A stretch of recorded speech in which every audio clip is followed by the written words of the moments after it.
دورہ قرآن میں خوش آمدید۔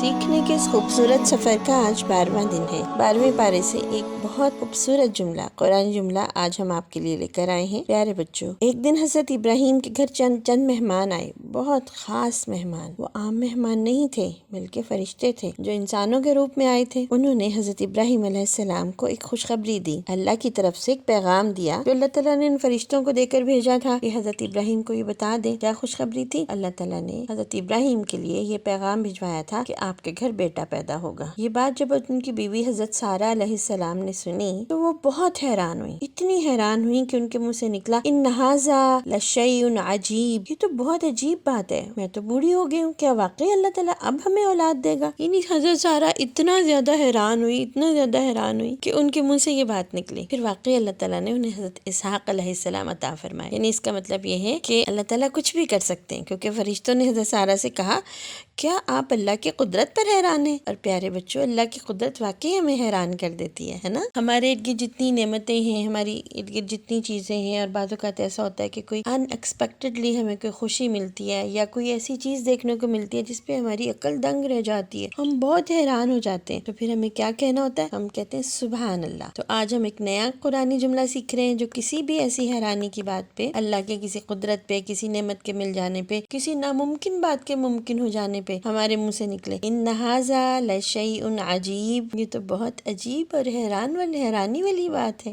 چلیں پھر اس آیت کو دہراتے ہیں اور سیکھتے ہیں کہاں کہاں پڑھیں گے۔ ان ھذا لشیء عجیب، یہ سورہ ہود کی آیت نمبر 72 ہے۔ کون سی سورت ہے بھلا؟ سورہ ہود۔ آپ کے کلاس کے اندر نا ہم 3 کوئز کے کوسچن بھی ڈال رہے ہیں، تو ہو سکتا ہے اس میں اینڈ پہ آپ سے سورہ کا نام پوچھ لیں یا آیت نمبر پوچھ لیں، ہے نا؟ تو سورہ ہود کی آیت نمبر 72 دہراتے ہیں۔ ان ھذا لشیء عجیب، ان ھذا لشیء عجیب، یہ تو بہت ہی حیران کن بات ہے۔ پیارے بچوں، اللہ کے کام انسان کے حساب سے نہیں ہوتے، اس کی عقل سمجھ میں بعض اوقات نہیں آتے، اس کی قدرت بہت وسیع ہے اور بہت حیران کر دینے والی، کیونکہ اللہ ہر چیز پر قادر ہے۔ وہ کام جو انسان سمجھتا ہے ہو ہی نہیں سکتا، اللہ وہ کام کر سکتے ہیں۔ جیسے حضرت موسیٰ کی لاٹھی سانپ بن گئی تھی، ہے نا؟ اور جب حضرت موسیٰ بنی اسرائیل کو لے کر نکلے، پیچھے فرعون کا لشکر تھا اور آگے سمندر آ گیا، اب تو ایسے لگا کہ اب تو کوئی راستہ ہی نہیں ہے، پیچھے فرعون کا لشکر ہے، وہ تو اتنا بڑا لشکر، وہ تو مار دے گا سارے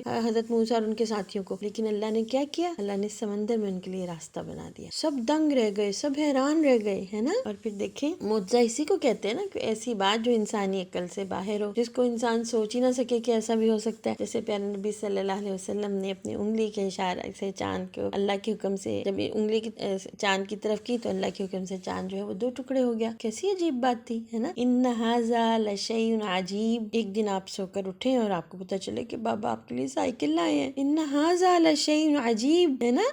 اور پھر عید آنے والی ہے نا، کوئی ان ایکسپیکٹڈلی آپ کو ایسا گفٹ مل جائے جس کی آپ کو توقع ہی نہ ہو، تو پھر آپ کیا کہیں گے؟ ان ھذا لشیء عجیب، سبحان اللہ، اور الحمدللہ بھی کہیں گے ساتھ، ہے نا؟ یعنی وہ چیز جس پہ آپ کی عقل حیران رہ جائے، اس پہ آپ یہ قرآنی جملہ بول سکتے ہیں حضرت سارہ علیہ السلام کی طرح، کیونکہ وہ بھی اس بات پہ بہت حیران ہوئی تھی کہ اللہ تعالیٰ انہیں اب بیٹا دے گا جب وہ بوڑھی ہو گئی ہیں۔ تو اس آیت سے ہم نے کیا سیکھا کہ اللہ ہر چیز پر قادر ہے، اور وہ چیز جو ہمیں ناممکن لگتی ہے اللہ تعالیٰ ہمیں عطا کر سکتے ہیں۔ تو اللہ سے بہت ساری دعائیں کرنی چاہیے، اور ہر اس چیز کے لیے بھی دعا کرنی چاہیے جس کو ہمارا دل چاہے، جو بظاہر ہمیں لگ رہا ہو کہ ہو ہی نہیں سکتا، تو ہم یہ سوچیں کہ اللہ تعالیٰ تو کر سکتے ہیں، اللہ تعالیٰ تو انشاءاللہ ضرور کر دیں گے۔ اپنے لیے، اپنے گھر والوں کے لیے، اپنے ماں باپ کے لیے، اپنے ملک کے لیے، اپنی امت کے لیے بہت ساری دعائیں کیا کریں، اور بہت سارے ایسے خواب دیکھا کریں جو آپ کو لگے، جو دوسرے لوگوں کو بھی لگتا ہو کہ یہ نہیں پورے ہو سکتے، اور اللہ پہ بھروسے اور توکل کے ساتھ وہ خواب دیکھا کریں، اور اللہ سے دعا کیا کریں کہ اللہ میری اس خواہش کو پورا کر دے، کیونکہ اللہ تعالیٰ تو ہر چیز پر قادر ہے۔ اور یہی ہم ایک قرآنی جملہ اور